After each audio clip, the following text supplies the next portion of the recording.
everybody. Happy hump day. Welcome to the show. This is Back to the Window with Scott and Scott. I am your host, Scott Steen, lead handicapper at WHINERS.com. And I'm your co-host, Scott Reichel, senior handicapper over WHINERS.com. And together we do this each and every day, 3 p.m. Eastern, 2 p.m. Central, trying to help you in that journey to head back to the window. It's great to be here, Scott, one day before the draft. We're going to talk a little bit of draft here today, but how'd your Tuesday go? Do all right? Overall went pretty well. Unfortunately, I ended up losing the play of the day, and I hit everything else. We're going to go through the farm recap, which worked out pretty well. Besides that, I had the Pelicans third quarter, which I mentioned on air at plus 134, and that got there. Wasn't easy, but it got there. And yeah, I feel like overall the day went pretty well for me, except for the fact that the one play I lost was the only play I give out on YouTube. Well, we're going to have a surprising reveal for our Bet the Farm play because the last couple of days with me doing the VSiN appearances and it being Scott's turn, he's just pretty much gone ahead and made the pick. So today he made the pick without checking out my video. So okay, it's but put it this way, I'm going to have a lot of talking points as well for the Bet the Farm play. So wait, did you have the exact play? Because I could switch it like mid-show. You actually have the same play. Yeah, I have the exact same play. The exact same play? Okay, so I'll switch that. You're going to switch it? What? Yeah, I'll switch it. Are you really? Well, okay. I thought you had one angle from the game. I could just switch it to another angle that's going to be on the same page. But okay. All right, very good. I don't know if you have a premium on that, though, so I don't know what you got available or not. No, you're good. That's the only play I have on the game, so you're good. Cool. Yeah, it's good to be here, guys. As always, we thank you for stopping by. Good to see everybody out there. Don't forget to hammer that like button, hit that thumb, just like you were drunk with a hammer. You should hit that thumb, man. And of course, subscribe to the YouTube channels. When I say YouTube channels, I mean both of them. The Winners and Winers YouTube channel. Of course, there's 14,000 of you, so a good chance you've already subscribed there. But if you haven't subscribed to the Max Wagers Network, we'd appreciate it if you take a minute, slide over to Max Wagers Network and click that subscribe button, hit the bell, get notified every time we put brand new content up. Ninja 13 in the house. What's up, Ninja? Tim Earl stopping by. Timmy, what's going on? It's good to see everybody out there. Are you ready for the draft, my friend? You ready? Ready is not the word I'd use this year because usually I'm constantly looking for middles. I'm involved in some props. I really have not done much research for the draft. I did a little bit over the weekend, but for the most part, it's been a little bit light for me. Right. I don't know. Maybe I'm just so wrapped up in the NBA playoffs. I just haven't really pivoted. I'm also in the process of moving, which should be done on Sunday. So yeah, I've been kind of busy. I really haven't looked through much draft stuff. I know you had a potential plug that you might want to use there. You were talking about the draft on another network. I did a hit on VSiN on Monday night, early Tuesday morning. And then this morning I did Mitch and Pauly Follow the Money at 7:15 a.m. Central Time. So that was a lot of fun. And it definitely got me immersed in the draft over the weekend. That's what I spent the entire weekend doing. Just diving deep into the draft pool about 10 hours a day, getting ready for those hits on VSiN. So yeah, we'll be able to talk a little draft. I'm anxious to get your opinion and then doing Chris's show, we've had experts on the last couple of days and talking about the draft as well. So I'm ready. I'm ready for the draft, buddy. And are you excited for I know you did the prep for it, but are you excited for the draft compared to most years? Because it feels a little bit duddish. I'm excited. A word? It should be. It's not, but it should be. Absolutely right. I'm excited to see what kind of crazy shit happens. I'm not going to lie. Well, you always want to find out the trades and everything, but most teams trade up for quarterbacks. Right. And it seems like this year you're not going to get many of those. Maybe one early on for Malik Willis. Yep. Or maybe somebody gets desperate and trades up a couple of spots for Pickett. Yep. But for the most part, I don't expect to see many teams trading up for a quarterback. Yep, I agree. And I've got kind of a play where we'll talk about on Willis that I found a really nice middle. I know I told you about it the other night, 10.5 and 12.5. Today it's 15.5. Wow. So I couldn't resist. Is he falling? According to projections? Because that's news to me. I figured Willis would just be the first quarterback off the board. Well, you're starting to hear a lot of chatter that there's only going to be one quarterback taken in the first round. I don't buy that. I think it's bullshit. I think these teams that need quarterbacks are going to draft fucking quarterbacks. They're going to reach. We saw it, 4 years ago with the big quarterback draft. Yeah, I think that there's probably going to be, it's either going to be 2 or 3 quarterbacks in the first round, because you have the Pickett angle, who is going to probably end up going mid-first round. I still think Pittsburgh might take him because they definitely could use a quarterback, and he's the local guy from Pitt. I think that would make a lot of sense. But the way that I see it, after those 2, do you see a team at 32 or one of these spots potentially taking a Ritter? I've heard Ritter's name mentioned. I wouldn't take him in the first round. I don't think he's very good. Well, But he's been rumored to be in the back end of the first round. They talk about Pickett and Ritter being the 2 guys that are most NFL ready. Pickett's going first round. I mean, I think that's a no-brainer. Are you worried about the hands? The tiny hands? Yeah. No. I'm not. Didn't they remeasure and they gave him like an extra half inch on the hands or something? Well, he's 8.5 apparently. Okay, good for him. So I'm sure his family's very proud. I don't buy into the hand theory. You know, if you can throw a football, you can throw a football. I've got a fun stat for you about the hands, and then we'll move on. We'll talk about what happened yesterday, and then we'll go back to the draft. But since 2000, there's been 3 quarterbacks drafted in the first 3 rounds that have hands as small as Kenny Pickett. They are Charlie Fry, Kevin O'Connell, and Michael Vick. That's it. Okay. So one of them's not bad. No, one of them's not bad, but it wasn't exactly because of his hands that he was a great quarterback, as Michael Vick. So just saying, he had great arm strength for tiny hands. That's all I agree. But I think Pickett's going to go first round because of the pro-ready factor, and I still believe Pittsburgh's going to make a move for him. So if you want to go for exact team or like exact pick or spot or whatever you want to call the prop, I don't know what Pickett is to go to Pittsburgh. Do you think they would pull the trigger if he's available? Because I really doubt they're going to enter the season thrilled that Mason Rudolph was their projected starting quarterback. No, I know. I do think Pittsburgh is one of those teams that has a real possibility to move up and take the quarterback there. So I think it might not even need to move up. It might just fall into their lap. Possible. It is very possible. So yeah, let's get to that. Let's talk about what happened yesterday. How big are his feet? I don't know. Did they measure feet, Scott? No, I don't believe so. Okay. All right. Very good. David says he thinks that he goes to Carolina or Pittsburgh. First quarterback goes to Carolina or Pittsburgh. Makes sense. I'm trying to figure out what Carolina's doing as well because they're stuck with Darnold for another year. I got Malik Willis plus 550 to go to Carolina. Okay. That makes sense. Personally, I think he goes later, but I think Carolina, they need to hit a home run. I think the owner wants a home run. Everybody talks about, well, we'll take a quarterback next year. We'll trade back. We'll build some picks. We'll take an offensive lineman, whatever. I don't think Matt Rule has 2 years, Scott. Yeah.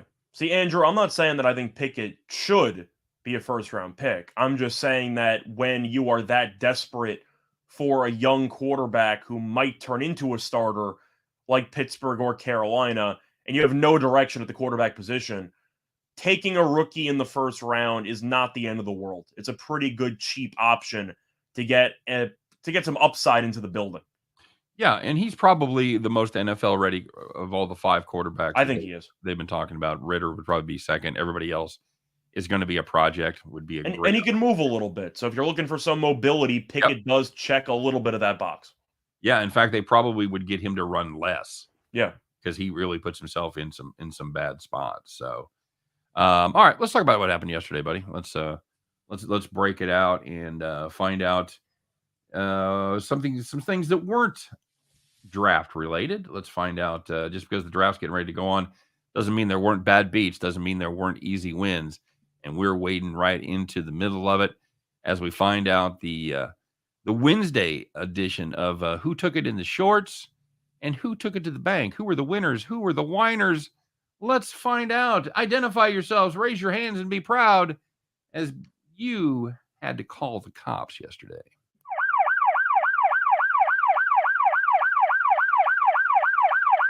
All right, very good. Well, Scott, if you had the Minnesota Timberwolves on the money line, was a play that I didn't necessarily like the money line, but you and I both liked Minnesota with the points, and that got there. However, there was some bad news because if you had them on the money line, I actually like Memphis minus the points in that game for the oh, record. did you? All right, Yeah, all right, yeah, good, very good, very good. I'll be honest. Yeah, that's happens. stepping up.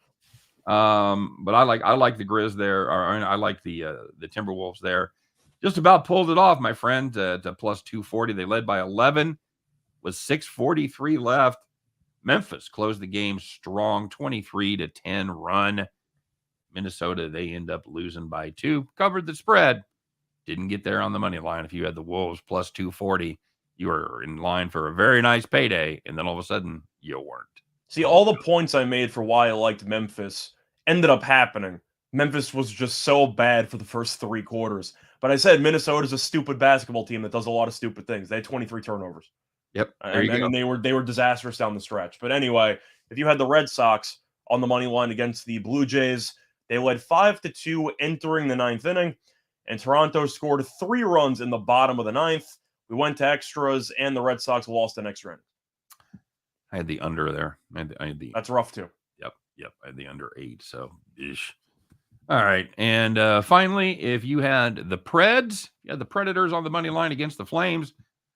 Scott, stop if you've heard this one before. Calgary scored the game tying goal with 1 second left. 1 tick of the clock, Scott.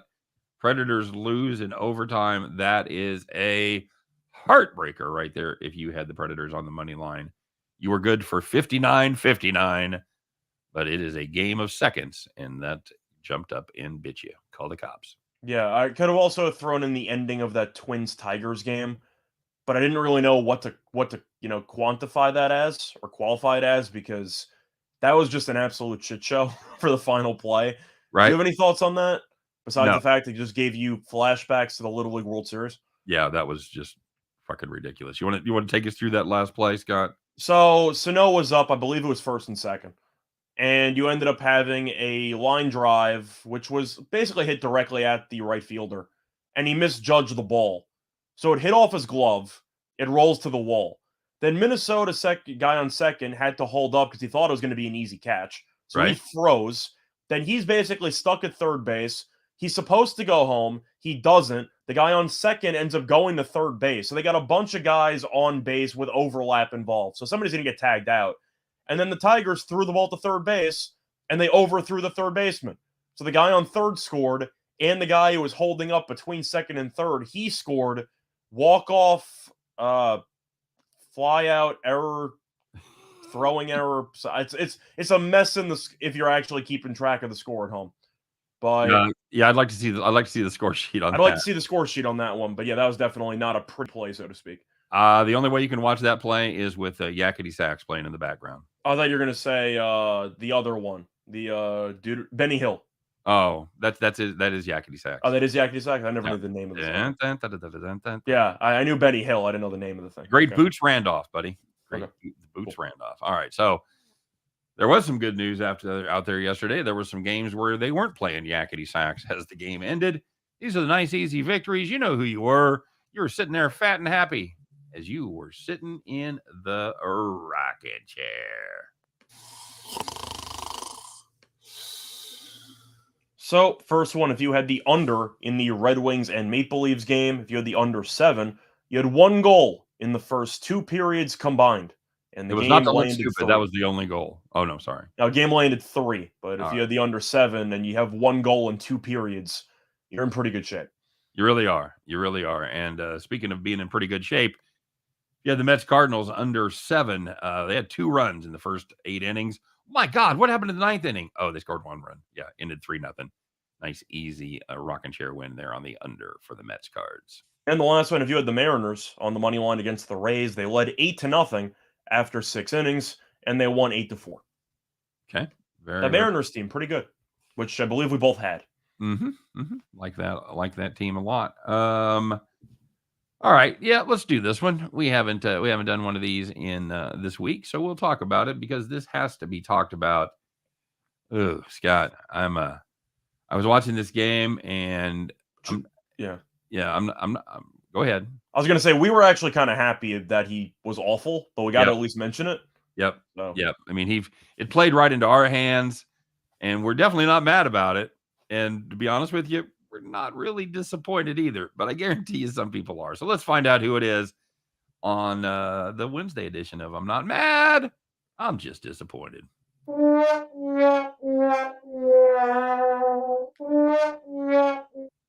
right, very good. Scott, you and I had a little farm play yesterday. We believed that the Atlanta Hawks would not score very many points.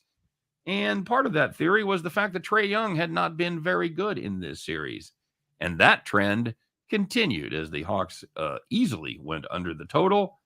And Trae Young, not his best night, my friend. 2 for 12 from the floor. That includes throwing up the big goose egg, going 0 for 5 from three-point land. In the entire series, the guy that the Hawks counted on that had to be there night after night, kind of let him down. 15.2 points per game, 6 turnovers per contest, shot 32% from the field, and 18.4% from downtown. Yikes. Scott, what the hell happened to Trae Young? Miami realized that he's the only player on the team worth a damn. So they really just pressured him the entire court. It was even more, I'd say, embarrassing because Jimmy Butler didn't even play. Right. And he was one of the guys who was actually guarding Trae on some various possessions during the course of the first couple of games. But what happened was Miami has a lot of strength and a lot of size, and they made sure that Trae Young felt their presence, and he was too weak to overcome that. And it doesn't help that the shot selection that he has is awful. Now, we did have the game-winning layup in game 3, so he had one moment there for something, but for the most part, Miami's a great defensive team. Atlanta's supporting cast stinks, and Trae really was forced to do everything, and Miami knew that, so Miami just honed in on stopping him, and they did a great job. Yeah, you can adjust your offense or your defense rather, knowing that you don't have to sag inside without Collins and without Capella.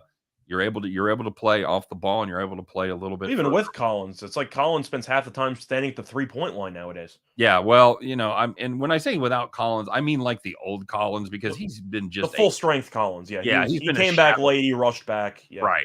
Right. He's been a non-factor, and he hasn't been a factor on the glass at all. So yeah, I think they're able to play a little more away from the basket. They're able to pick Trae Young up sooner, and they're able to stick with him on the perimeter, and it absolutely showed. Is this Miami team that I took to win the East have given me no reason to doubt that pick so far. You know how savage it is to rest your best player after a 36-point game because you think that your B squad's good enough to beat Atlanta's A squad? That's so disrespectful. Well, it would be if they weren't right. I was gonna say it worked. No, even if it worked, that's just disrespectful. Like, I was shocked that Jimmy Butler wasn't playing yesterday. Yep. But it didn't matter in the end. It was close late. Atlanta couldn't score. Shout out to Hunter, though, who had like 35 points. He was fantastic. But still, I think one point that I have to make here, kind of touch on something that Memorabilia said, where he says that Trae Young is a bit too small for the NBA.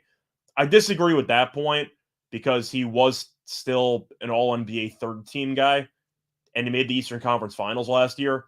So he's not a bum. He's still an all-star year in, year out. Do I think that he's ever going to be good enough to be a number one player on a championship team? No. I don't think he's good enough because he is too small defensively. He can't guard anybody. Yep. So in addition to the awful shot selection and the fact that Atlanta didn't have any supporting cast that could really help him offensively, you could run pick and rolls at Trae Young the entire game, and you will probably score 50, 60 points. Yeah, because he can't guard anyone. I think that kind of brings up a great point. If he can get a supporting cast around him and take a little bit of the pressure off, or he doesn't have to be option 1, option 1A, option 1B, if he can get somebody else just to take a little pressure off, I think this Atlanta team could be very good, but it's not going to be with Trae Young as the head and shoulders best player on that team. Do you think even with a very good supporting cast, like let's just say Trae Young was replacing Ja in Memphis, what's the ceiling of that team? Well, second round elimination? That's perhaps a bad example because this Memphis team played very well without Ja this year. Oh, no. Okay, so we'll use that too. It's a good supporting cast with Trae. Yeah, I think I think second round playoff kind of situation. Because defensively, he's going to get torched no matter what you do. Yeah, that's not going to change. You could maybe improve technique a little bit, but you can't do anything with the size. Yeah, and he's not going to if he can't fight through the picks and everything. And the shot selection itself is going to take him out of some possessions offensively, because when he is going through some slumps like he did the entire series, he's still going to take at least 2 35-footers every game. And he does seem to be in his head, Scott. He seems to get in his head a lot when things aren't going well. He forces shots. That's the player I remember from watching him at Oklahoma. Yeah. The kid that if you were able to get in his head, and that was always the strategy, is you get in Trae Young's head, especially if he was on the road in one of those arenas. He would take some bad shots, and he will try to take over games, except he'll suck. So yeah, they're bringing up some great points in the comment section about this Miami defense. It's a phenomenal defense. Like, I'm not going to only blame Trae. He struggled because Miami's defense was great. Same reason why I'm not placing all of the blame on Durant. Durant wasn't good in the series, but Boston's defense is insane. Yeah, you can't have one without the other. 1777 brings up a great point. Last year Trae versus this year Trae, somewhere in the middle is the real Trae. Yes. Truth is, even last year's Trae, like, just go through the actual playoff matchups that they had. You could go through the round by round. They played the Knicks, who turned out to be awful. Let's be real. The Knicks were awful in the playoffs last year. They couldn't shoot. Right. And Trae has torched them his entire career. So that was a great series for him. Then they played Philly. Ben Simmons hasn't played a game since the collapse, and they might be blowing a 3-0 lead this year. So you have Doc Rivers against you. Okay, so that's a decent matchup as well for Trae Young. And then you had the Bucks, who they lost to, but Middleton was injured.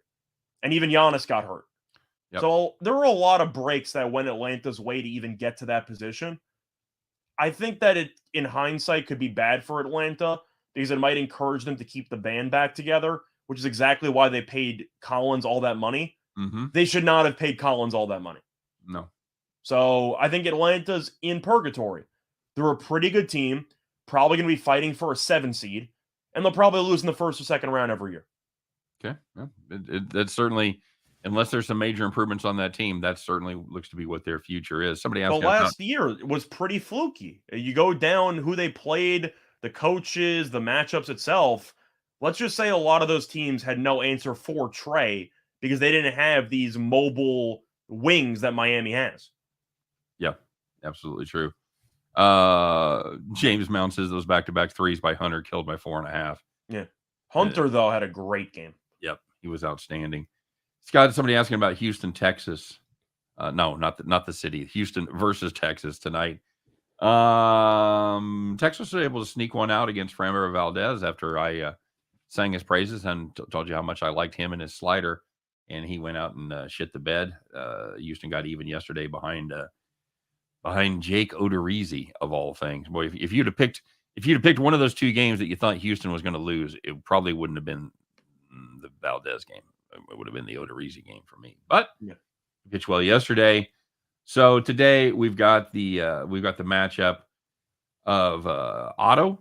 You got your Greg Otto against Christian Javier, making his debut for the Houston Astros, making his first start of the season. Who you got here, buddy? It's a pretty evenly matched game. It's one of the best prices you're going to see in a Houston versus Texas game, as Houston's only laying 115. Is there any value there taking that short price on the Astros? Are you a believer in Javier? I think Javier is a very streaky pitcher. He's been great this year. The issue has been the command in recent years, where it seems like he has a hard time finding the zone every now and then. I'm going to take Houston, though. Otto was good in his first start, but he only goes 5 innings, or he went 5 innings. He's not a length guy. So if you're looking at Texas bullpen, even with a good start from Otto, having to go at least 4 innings, and we know the bullpen's awful, I think it's a very good price on Houston. I'm just not convinced on Javier. He hasn't made a start in almost a year, since May of last season. He's been out since then.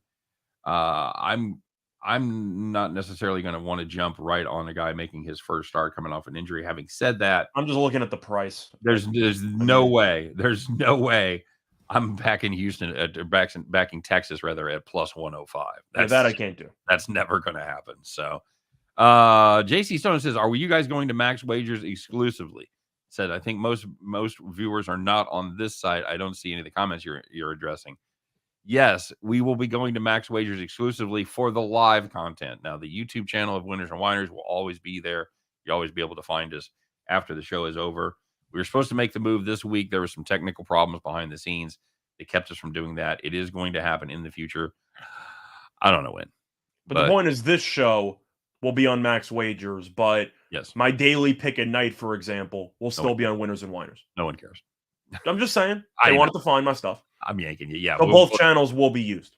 And we will both still be on Winners and Whiners for our individual videos as well. I put mine in both spots in Max Wagers Network and on the Winners and Whiners. So Dusty going to have Javier out of the game by the 4th. I totally agree with that. I totally agree with that. Losing key players is showing in Houston. I agree, Scott. This is a Houston team just kind of treading water right now. Of course, they did that last year too. They got off to a kind of a slow start, and Oakland got off to a slow start as well. And then Oakland kind of stepped on the gas. It took Houston a while to get going. Do you see that happening again this year, or are they just out of players? They got rid of Springer the year before. Of course, they got rid of Correa last year. Greinke's gone from the rotation. They got Verlander back, so I guess that's the they got Verlander. They got Verlander back, but did they just neuter themselves too much on the offensive side? I think they did.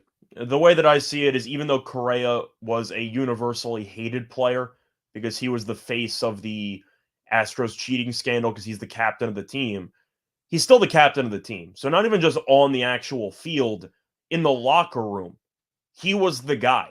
He was the person who was supposed to rally the troops, to change the emotions for better if the team was slumping. They don't have that. So even though they have some talent, I know their farm system's pretty good. They brought in the youngster Pena, who's actually been pretty good, replacing Correa. But just based on the actual, I'd say, mood in the locker room, I got to assume losing Correa is huge. Yeah, I would agree. Somebody talking about Houston's dead in the water. It's too early to say that. It is, and you also have to look at the rest of that division. Okay, so let's say Houston is taking a step backwards. All right, so who's going to take a step forward?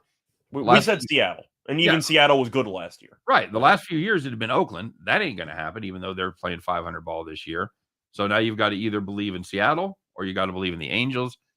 I don't believe in the Angels. I'm a believer in Seattle. So I think if somebody does supplant the Astros, it's going to be the Mariners, but it is a long season. I don't think you can make any kind of determinations with 10% of the year gone. It's way too early, but all I know is when we went through the division breakdown for the AL West, I was a big fan, along with Tim, of the Mariners division at plus 450. Yep. That's a hell of a good price. No question about it. Somebody asking about a couple hockey games tonight, Scott. The Las Vegas Golden Knights against the Blackhawks. And for me, this is obviously a must-win situation for Las Vegas. They're 4 points back with 2 games to go. You want to get involved? You want to get involved, fading Vegas in that spot, even though they haven't been fantastic this year?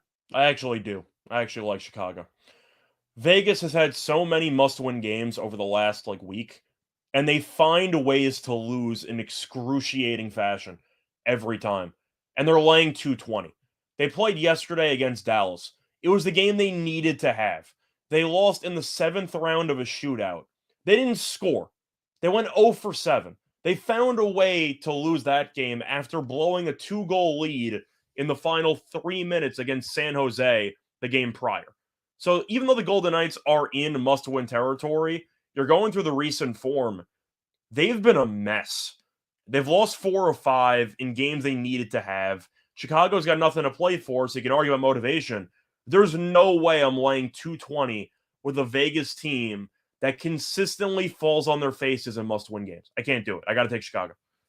And for value alone, I got to take Chicago. And you can't. There's no way you can trust that team with the puck line. If you don't want to lay the 200 plus, there's no way with the way the offense is playing right now for Vegas that you can take them on the puck line, right? On a back-to-back with travel involved following an overtime shootout game, there's no way I can take Vegas in this spot. I can't do it. And the other game that he's looking at is the Stars and the Coyotes. Coyotes actually won a game. They should have a parade. They won their last game. Stars still in the mix, right? If the Stars win, they're in. Yeah, that's right. I think the So Stars win handily. okay, so And they are also in that spot where they had an overtime game because they played the Golden Knights, and now they're on a back-to-back. Arizona's a lot worse than Chicago. Arizona has looked better over the last week because they were losing every game by 4 goals about 3 weeks ago. But Dallas has started to play good hockey. They're at home. I think they end it. I think that they put Vegas out of its misery. I think the Stars win that game by 2+ goals. You? yeah, I'm with you. I'm with you there. We always make fun of the must-win scenarios, but when you have a must-win scenario against a team playing for nothing, I think that puts a little spin. And you're in good form. You got to add the form aspect to it. True, very, very, very true. At least they're scoring some goals, unlike Vegas. But conceptually, it's a must-win game. Great. Do you want to lay minus 220 with a team that's lost 4 or 5? Of course not. Yeah, no. In any sport. No, of course you're not going to lay minus 220. Jay Beasy says fading Vegas is live has done well for me the past week. Yep, I agree. They keep blowing games. Yep, it's a beautiful thing. He wants to know if we can get to some NBA props. You got any props cooked up for today, Scott? I've been so draft centric. I did not look at any props. You have you done your usual prop show? You have any NBA props you want to share with us? I was actually supposed to do it today, but since there are only 2 games, I'm doing it tomorrow instead. Okay. So I really didn't look much into the props. If I had to go briefly through it, I want to take some stuff on Giannis for rebounds, but I'm so concerned Milwaukee's going to be up 30 after the second quarter. Right. So I don't really have many thoughts on Milwaukee's side. Grayson Allen's been good. I wouldn't mind maybe looking at a Bobby Portis prop if you can find it, because he's been very good in this series. My question is, without Levine, does Chicago at any point throw in the towel if they're down 30? Or is its final game, starters are going to play 40 minutes no matter what? What do you think? I think the starters are going to play 40 minutes. I don't think they throw in the towel. I think that's just a bad look for a team. But I think it is too. But the point I'm trying to say is that DeRozan's numbers are at 29.5. Drew Holiday has him in jail, but with no Levine, I don't know who else is going to shoot the ball. Right. Do you think DeRozan just blindly takes 20-something shot attempts? Well, it's gonna be DeRozan. It's gonna be Vucevic. I mean, Vucevic has been the other 3-point shooter on this team. And that ain't good. That's not the guy that you want taking a bunch of 3-pointers. So even though he's done fine with it in this series, I just don't think that's a sustainable model for to go all the way around to the series.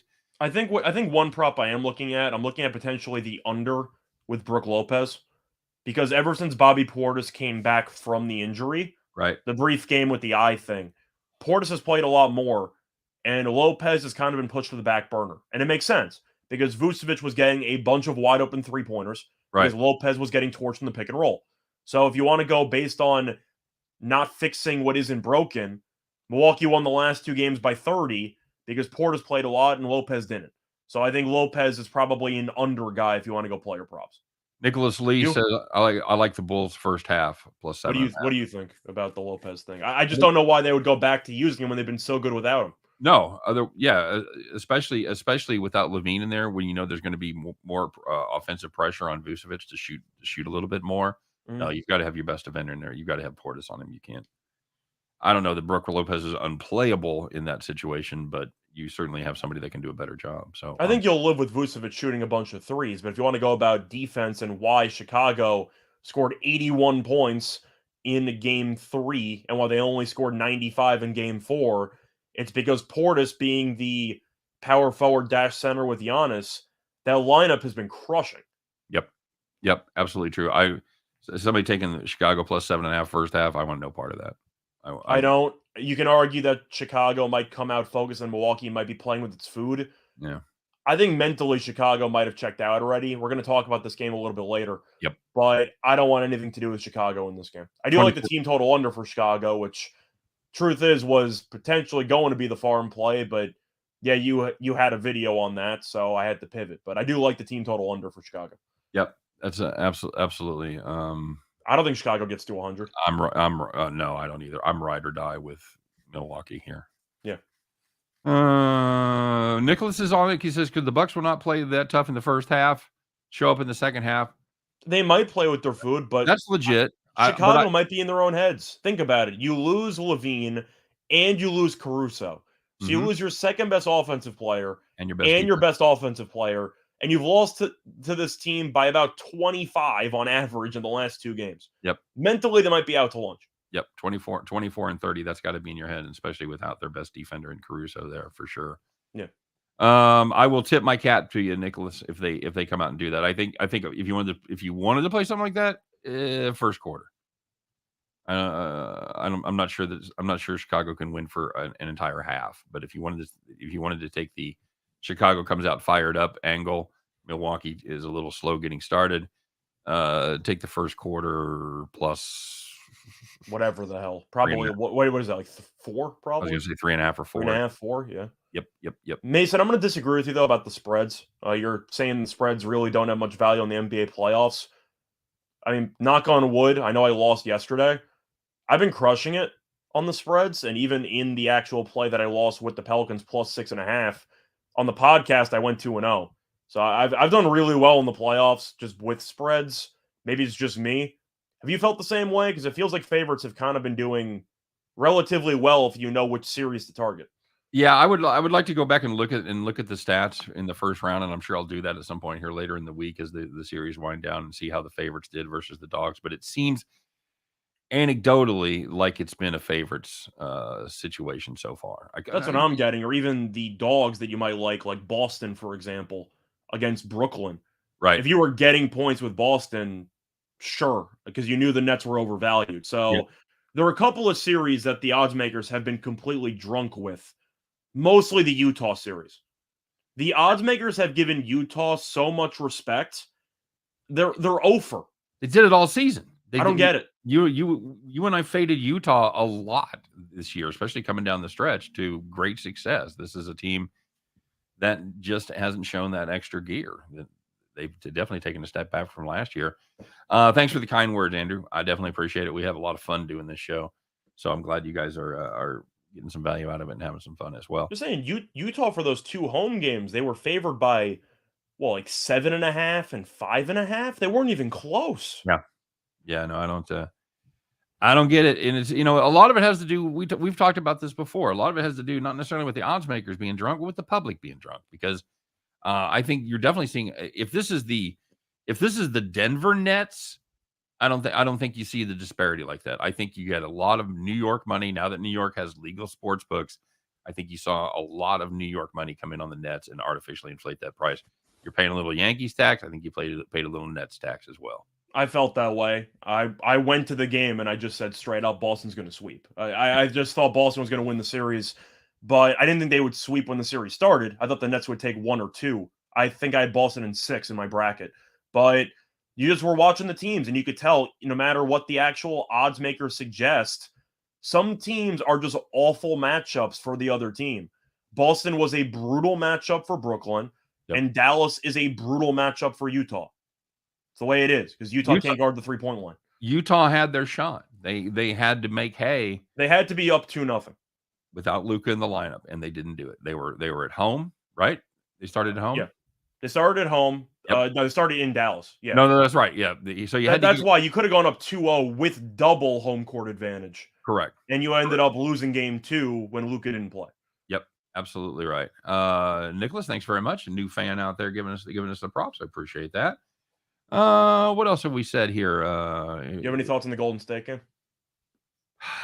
I think I'm leaning Golden State, but the truth is, for my play of the day, I actually didn't even do a game for today. I did a game for Thursday in the NBA, because there's 2 games I like on Thursday, but these games today, we have one farm play on one. I have leans on the. I have a somewhat of an opinion on both games. I just don't really want to lay that many points at this stage in the playoffs usually, so I guess I got scared off a tad. Yep. But I do like the plays on Thursday a lot more than today's card. I talked about this on Chris's show just earlier before we did this one, and I thought that 8.5 is a pretty good number. It seemed pretty good. I think that's a pretty sharp line. I'm gonna lean with the favorites here, just because they've covered 3 of their first 4, and they've covered both at home. The Denver necessarily hasn't been competitive on the road with Golden State. So I'm probably gonna lean 8.5. I don't love this is one of those rare opportunities, Scott, that I would consider taking a teaser. I'd consider teasing Milwaukee down to 8, and I'd consider teasing Golden State down to 4.5.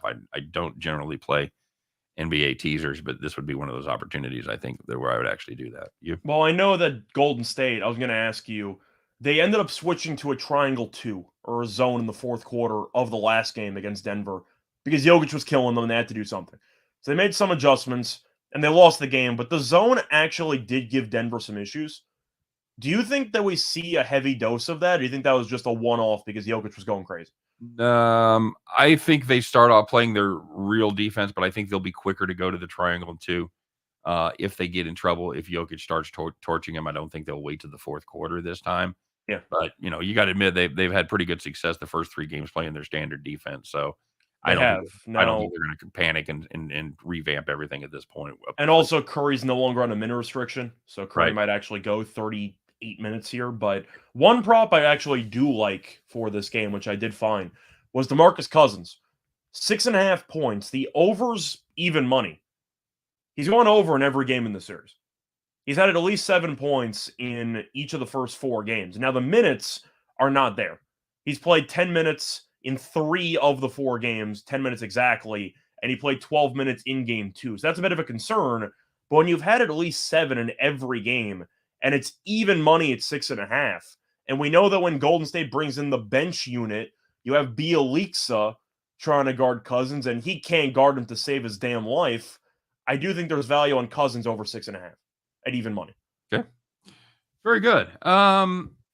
Tell me your favorite draft play that you got so far, or that you're going to make. You got a good middle position on anybody? My favorite play right now, I actually like I like Williams a lot out of Alabama, and according to the actual injury reports, it seems like he has healed quite well from the ACL injury. Mm-hmm. I think he's going top 10, and I think there's value on him to be first receiver taken. Okay. Because even though Wilson from Ohio State I like, nowadays in such a pass-heavy league, you want the deep threat. You want the guy that can take the top off the defense, that can burn you for 80 yards on any given start of a drive. I think Williams to be first receiver taken is quite tempting. You? Okay. Very good. I've got a I told you I got Malik Willis to go to Carolina. Okay. And again, we're getting a good price on it. Do I think that's likely? No, but I think it's worth 5.5. Yeah. My favorite middle that I've got is I've got Malik Willis over 10.5, and I've got him under 15.5 for draft positions. So you've got 11, 12, 13, 14. The 4 teams at that position are Washington, Minnesota, Texans, and the Ravens. Now, obviously, 3 of those teams don't need quarterbacks. I think the Texans are happy with Davis Mills. Ravens, obviously, they have their deal with Lamar Jackson, and Minnesota just signed Cousins to a long-term deal. Washington, they need a quarterback, and that would be a perfect spot for Malik Willis to sit for a year behind Carson Wentz. Yeah. But more importantly, you've got Pittsburgh within striking distance of a quarterback there, and it wouldn't cost him the bank to trade down into that spot. So I think there's a real spot. I think there's a real chance, if he doesn't go early, that Malik Willis could slot in that 11 to 14 hole. But my question, what number do you have for Williams? Is he still at 12.5? Because I know that's where he was over the weekend for draft spot.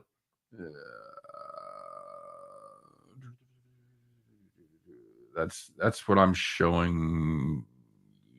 Yes. Okay, so that's I go to 11.5. It's 11.5, so it went down 1 spot. Juiced under. I still love the under.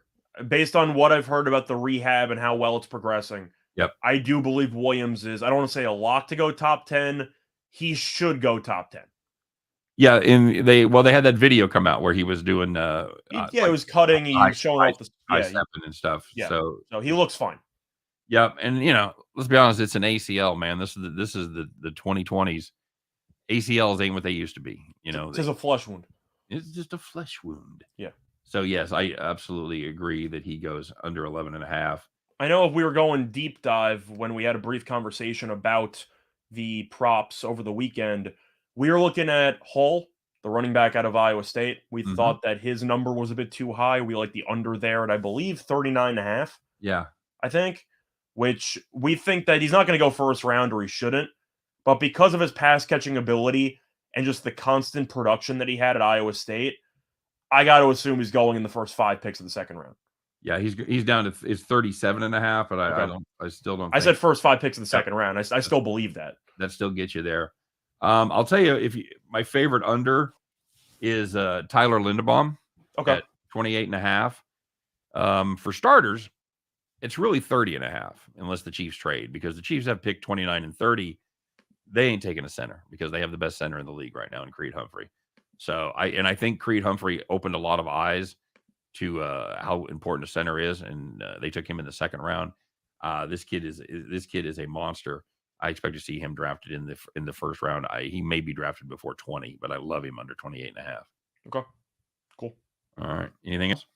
I mentioned Williams' first receiver taken is plus 175, and there's value there. Mm-hmm. I was going to ask you about Evan Neal, because it's very tough to predict where an offensive lineman's going to go.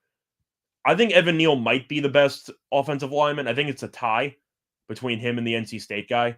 I think those two are clearly the best 2 offensive linemen. Would we agree on that? Well, you've got the kid, you've got Iquan Yu, you've got Evan Neal, and then you've got the other kid as well. Okay, I'm drawing a blank too, but the point is, I do believe those 2 are better than the other kid, in my personal opinion. Probably true. So I guess my question is, I know it's tough to predict. Charles Cross is the other one. Sorry, I think Cross is fine. I just think Neal and the NC State guy are better. So I guess my point is, it's very tough to predict where offensive linemen are going to go. But I think based on talent, if you want to go big board, Evan Neal might be top 3 on big board. It's possible. Personally, I think it goes edge. Okay. I think Thibodeau goes number 3, but I don't know what to think about Thibodeau, because I've heard Thibodeau's been all over the map. Yeah, I know. And I actually don't like Thibodeau. I think that he's extremely talented.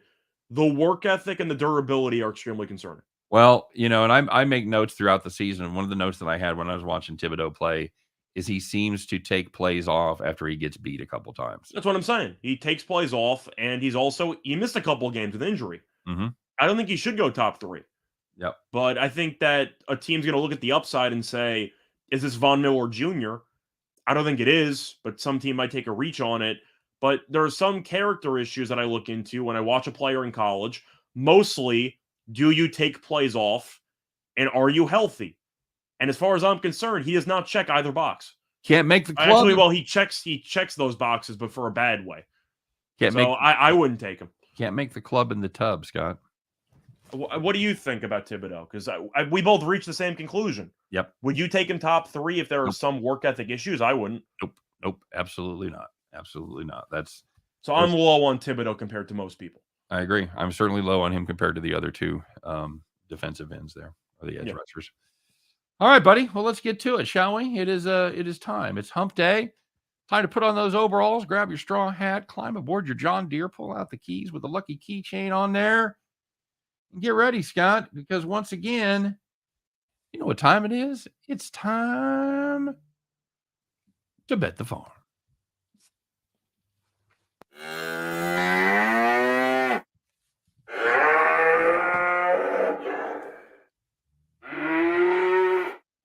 All right, very good, Scott. I know we did have a farm play yesterday.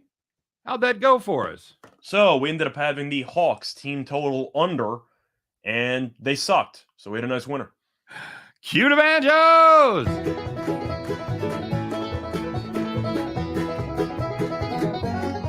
Yeehaw! All right, my friend. Well, it is your day once again. And we kind of had to do a little bit of an audible here. It's basically the same play.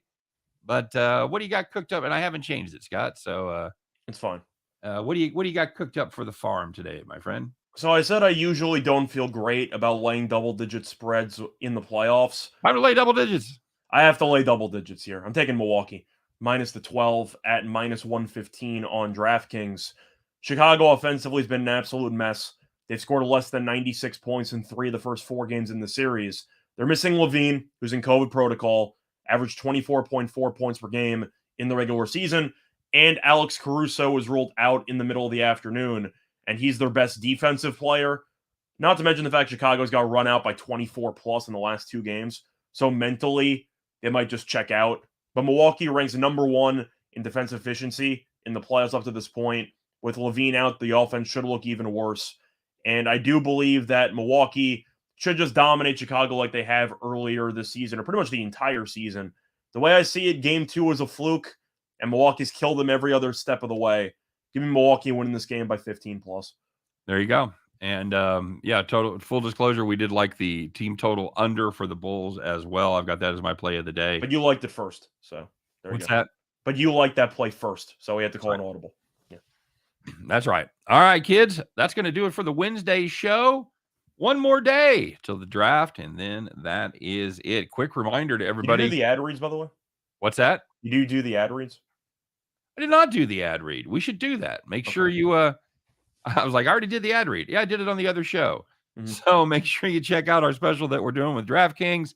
Any $5 money line baseball bet. If you win it, you win not only your original bet, but you win $200 in free bets there from DraftKings.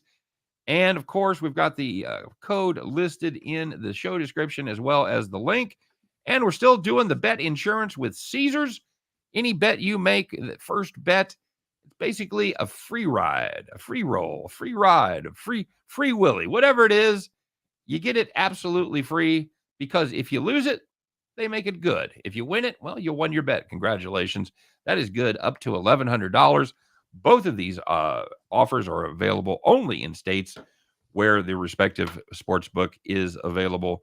And as with the DraftKings promo, the link and the code are in the show description for the Caesars offer as well. So very good. Thanks for keeping me on track, buddy. No, happy to help. All right. Hey, you guys have a great day. Remember, if you're in Vegas, you probably already know this, but if you're going to Vegas to bet the draft, I hope you're there, because Scott, what happens on Thursday of the day of the draft in Vegas? I'm trying to remember the exact time. I want to say it's 6:30 p.m. Eastern time, I think. But all the lines are officially shut down. Yep, they shut down the lines the day of. So if you're going to Vegas to make bets on the draft, hope you're already there, because you're not going to have many opportunities tomorrow. All right, offshore is what, the morning? What's that? Offshore, the books that are not in Vegas, they usually close around noonish, I want to say. Yeah, I can't remember, but yeah, early afternoon, late morning kind of thing. Yeah. So try to get your prop bets in or your draft stuff in the next couple hours. Just about the time you might start to get some really actionable intelligence, that they shut them off. Yeah. So, all right, guys. Everybody, thanks for joining us. As always, we appreciate everybody stopping by. Don't forget to tell your friends, share us on social media. We'd appreciate it. And as always, we'll be here each and every day, Monday through Friday, 3 p.m. Eastern, 2 p.m. Central. Scott and I will do our very best in that never-ending journey to help everyone out there head back to the window.